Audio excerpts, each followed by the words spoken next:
हम लोग सब refrigeration and air conditioning technician का ट्रेनिंग है। हम लोगों ने सभी ने मिलकर एक project based learning method use करके एक मॉडल बनाया है। इसका नाम है एयर राउंड एयर कंडीशनिंग। इसमें हम लोगों को समर में कूलिंग और विंटर में हीटिंग मिलता है। तो हम लोगों को मॉडल का तो नाम पता चल गया है। इसका नाम है एयर राउंड एयर कंडीशनिंग, जिसमें क्या है कूलिंग और हीटिंग दोनों हमको मिलेगा इस मॉडल का द्वारा से। समर में कूलिंग मिलेगा और विंटर में हीटिंग मिलेगा। तो बाजार में जो एयर कंडीशनिंग मिलता है वो सब है क्या, समर एयर कंडीशनिंग। तो समर में क्या है ना, उसमें कूलिंग मिलता है। जब बहुत गर्मी पड़ता है तो हम लोग क्या करता है, एक एसी लगाता है घर में, उसमें हम लोग को कूलिंग मिलता है। लेकिन जब ठंडा आता है, ज़्यादा ठंडा पड़ता है, तो हम लोग क्या है, हम लोग को बाजार से हीटर खरीद के लेके आते हैं। लेकिन क्या है, हीटर में बहुत सारा प्रॉब्लम आता है। तो इसलिए हम लोग एक मॉडल बना है जिसका नाम है एयर राउंड एयर कंडीशनिंग। इसमें क्या है ना, वो तो कूलिंग मिलेगा ही, उसके द्वारा हम लोग विंटर में थोड़ा सा चेंज करके इसमें हीटिंग भी मिलेगा। हम लोग air round air conditioner project में वेपर कंप्रेसर रेफरेंस सिस्टम का अप्लाई किया है, और बाजार में जो एसी मिलता है वहीं पे भी यही सिस्टम अप्लाई हुआ है। इस सिस्टम का मेन टू पार्ट है कंप्रेसर, कंडेंसर और एक्सपेंशन बल्ब और इवापोरेटर। अभी हम समझेंगे इस डायग्राम के थ्रू कैसे कूलिंग मिलता है और कैसे हीटिंग मिलता है। यही चार्टो बल्ब अप्लाई करके इसको हम कूलिंग और हीटिंग में कन्वर्ट कर सकते हैं, और बाजार में जो एसी मिलता है यही चार्टो बल्ब उसमें भी अप्लाई करके उसको भी कूलिंग और हीटिंग में दोनों भी कन्वर्ट कर सकते हैं। अभी ये कूलिंग मोड में है। कूलिंग में B1 और B2 बल्ब अभी बंद है, A1 और A2 बल्ब अभी खुला है। कंप्रेसर क्या करता है, रेफ्रिजरेंट को कंप्रेस करता है, high pressure high temperature super heated vapour में कन्वर्ट करके थ्रू डिस्चार्ज लाइन के माध्यम से कंडेंसर में भेजता है। कंडेंसर में कंडेंसेशन होता है और सराउंडिंग एयर में वो हीट रिजेक्ट करके वो क्या करता है, वेपर से लिक्विड में कन्वर्ट होकर थ्रू लिक्विड लाइन से माध्यम से वो जाता है एक्सपेंशन डिवाइस में। एक्सपेंशन डिवाइस क्या करता है, प्रेशर को ड्रॉप करता है, प्रेशर को ड्रॉप करके वो भेजता है इवापोरेटर में। इवापोरेटर में लिक्विड घुसता है, उसका जो टेम्परेचर है वो रूम से भी कम होता है, और रूम का टेम्परेचर जो है वो ज़्यादा होता है। और वहाँ पर रेफ्रिजरेंट और रूम का हीट एक्सचेंज करके रूम ठंडा होता है और रेफ्रिजरेंट गर्म होता है। गर्म होकर वो लिक्विड से वेपर में कन्वर्ट होकर थ्रू सक्शन लाइन से आके कंप्रेसर में घुसता है, और ऐसे ही साइकिल कूलिंग साइकिल बार बार चलता है। कूलिंग मोड में A1 और A2 अभी ओपन रहेगा और B1 B2 बंद रहेगा। सिस्टम में चलने के बाद हीटिंग मोड जब करेंगे तब A1 और A2 बंद रहेगा और B1 और B2 खुला रहेगा। अभी जो ये साइकिल है ये कूलिंग मोड में है, और इसके बाद जो है ये चार बल्ब है, इसको बल्ब को ऑपरेट करके ये इसको दो बल्ब बंद रहेगा, ये दो बल्ब जो है ये खुला है, ये कूलिंग मोड में है। इसके बाद हीटिंग मोड में लाने के लिए इस दो बल्बों को बंद करेंगे और इस दो बल्ब को खुलेंगे। खुलने के बाद ये जो इवापोरेटर है वो कंडेंसर में परिणत होगा, और जो कंडेंसर है वो इवापोरेटर में परिणत होगा।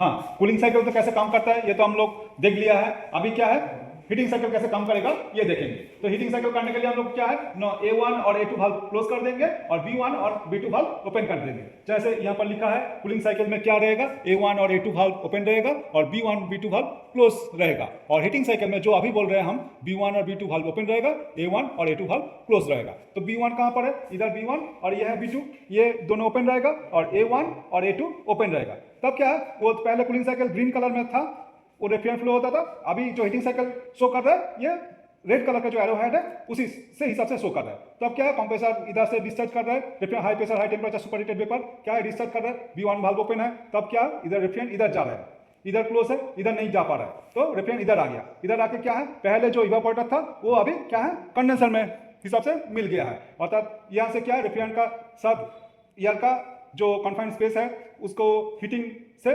कन्वर्ट हो जाएगा। अर्थात जो रेफ्रिजरेंट है high pressure high temperature super heated vapour है, उसका टेम्परेचर बहुत ज़्यादा है, जो रूम का एयर है उससे बहुत ही ज़्यादा है। तब क्या, रूम का एयर से वो रेफ्रिजरेंट का हीट ट्रांसफर होता है, तो रूम का जो एयर गर्म ज़्यादा हो जाता है और रेफ्रिजरेंट लिक्विड में कन्वर्ट होकर फिर यहाँ से एक्सपेंशन डिवाइस में आता है। ये क्या करता है, प्रेशर ड्रॉप करता है। प्रेशर ड्रॉप करने के बाद क्या है, उसका प्रेशर बहुत कम हो जाता है। क्यों कम करता है ना, उसका बॉइलिंग पॉइंट हम लोग क्या है, प्रेशर टेम्परेचर रिलेशन के चार्ट से हिसाब से बहुत कम हो जाता है। तो अब क्या है, वो रेफ्रिजरेंट कहाँ पर आता है, लिक्विड स्टेज में कंडेंसर में आ जाता है। तो अब आप ये हीटिंग साइकिल में ये इवापोरेटर हो जाता है। तो इसमें क्या है, तब ठंडा मिलता है, फिर इधर से हीट एक्सचेंज होकर फिर वो रेफ्रिजरेंट वेपर होकर फिर कंप्रेसर में आ जाता है। तो ऐसा ही बहुत काम करता है। हाँ, ऐसा ही काम करके हम लोगों को क्या है, विंटर में हम लोग को रूम को गर्मी मिलता है और हीटर का कोई जरूरी नहीं पड़ता है।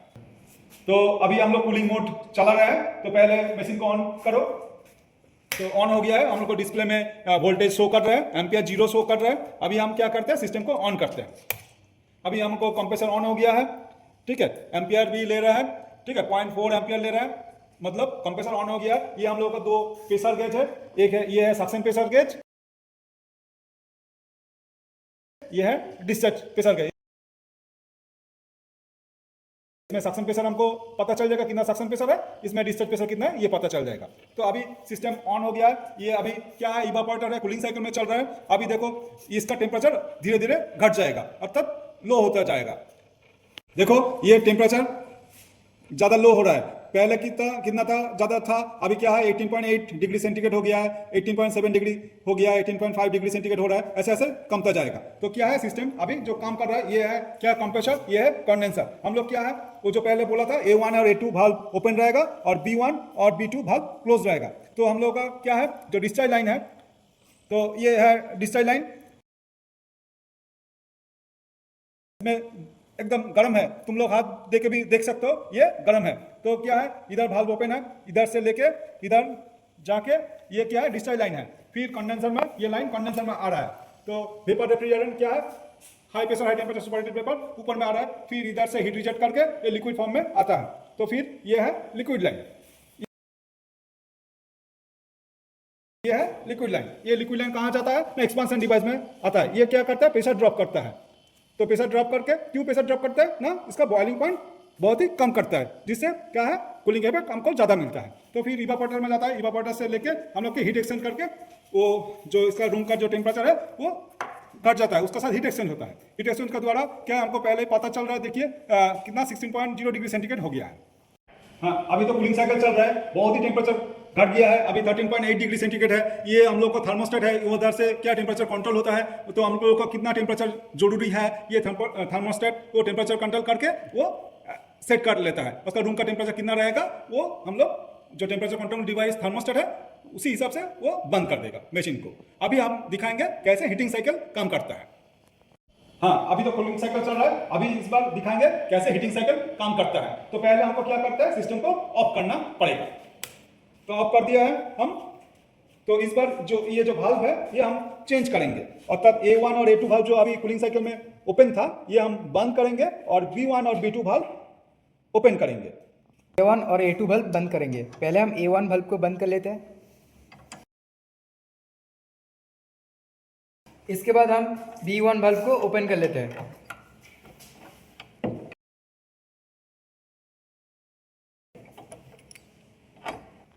अभी बल्ब की से B2 बल्ब को ओपन कर लेते हैं।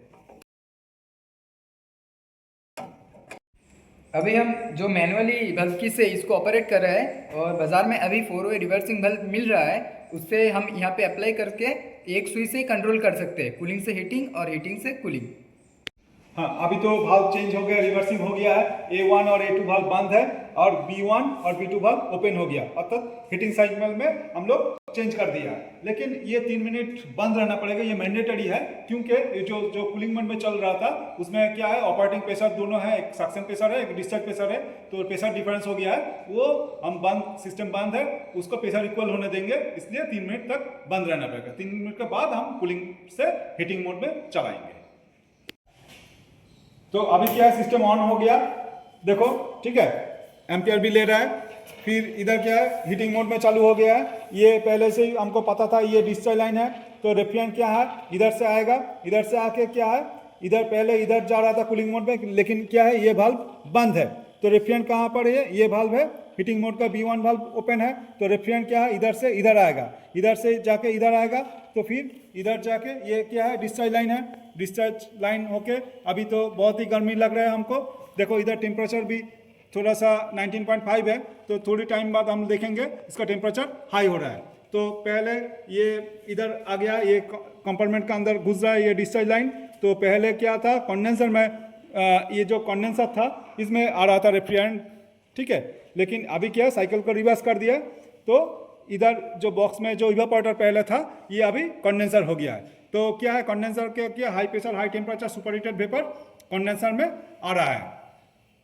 देखो अभी हीटिंग साइकिल चल रहा है, कितना टेम्परेचर हो रहा है, 24.3 डिग्री सेंटीग्रेड है। तो क्या है, जो पहले बोला था ये पहले इवापोरेटर था, अभी कंडेंसर हो गया है, ठीक है। इसमें क्या है, इसमें हम हाथ देंगे तो बहुत गर्म है। अभी कितना टेम्परेचर 24.5 डिग्री सेंटीग्रेड आ गया है। तो कैसे ये टेम्परेचर हाई हो रहा है ना, विंटर में ये हम काम कर सकते हैं जब रूम का टेम्परेचर जब लो रहता है। तो क्या है, ये हीटिंग साइकिल यूज करके हम रूम को गर्म कर सकते हैं। तो क्या है, इसका जो रेफ्रिजरेंट का जो टेम्परेचर है, ये रूम का जो एयर है उससे बहुत ज़्यादा होता है, इसलिए रूम का एयर के साथ ये क्या है, हीट एक्सचेंज होता है, तो इसके रूम का एयर हाई हो जाता है। इसी तरह से हीटिंग मोड काम कर सकते हैं। जो हम लोग जो बाजार में विंटर समर एयर कंडीशनिंग मिलता है, वो थोड़ा सा ये चेंज करके हम लोग हीटिंग में कन्वर्ट कर सकते हैं। साइकिल तो काम कर रहा है। अभी टेम्परेचर थोड़ा ज़्यादा हो गया 26.4 डिग्री। ये तो थर्मोस्टेट्स लगा देंगे तो टेम्परेचर कंट्रोल होगा। जितना रूम का टेम्परेचर जरूरी है वो उसी हिसाब से मशीन को ऑपरेट करेगा। तो अभी तो देखो, ये तो कंडेंसर है, हीटिंग मिल रहा है, रेफ्रिजरेंट लिक्विड में कन्वर्ट हो रहा है। लिक्विड के बाद क्या होगा, वो लिक्विड लाइन से होकर आके एक्सपेंशन डिवाइस में आएगा। तो ये हम लोग का एक्सपेंशन डिवाइस साइकिल रिवर्स हो गया। पहले इधर से रेफ्रिजरेंट इधर जा रहा था, अभी क्या है, इधर से जाके इधर आ रहा है। तो फिर एक्सपेंशन हो गया, लिक्विड हो गया, प्रेशर ड्रॉप हो गया है। प्रेशर ड्रॉप होने के बाद क्या है, इसमें इवापोरेटर में कन्वर्ट हो गया है ये। तो ये अभी हम हाथ दे रहे हैं, देखो स्वेटिंग भी आ रहा है क्या, ठंडा है, हाथ लगा के देखो, ये ठंडा है। हाँ, तो क्या है, अभी इवापोरेटर का काम कर रहा है। ये अमाइन के एयर के साथ हीट एक्सचेंज करके ये वेपर में कन्वर्ट होगा, फिर वो सक्शन लाइन के द्वारा से कंप्रेसर में आएगा। ऐसा रिपीटेड साइकिल होकर हम लोगों को कॉन्फाइंड स्पेस में जहाँ पर हम लोग हीटिंग चाहिए उसमें हीटिंग हमको मिलेगा। हम लोगों को बाजार में जो एसी मिलता है उसे बहुत ही मिनिमम खर्चे में हम लोगों को इसी तरह मॉडिफाई करके हम लोगों को विंटर सीजन में हीटिंग मिल सकता है। Thank you.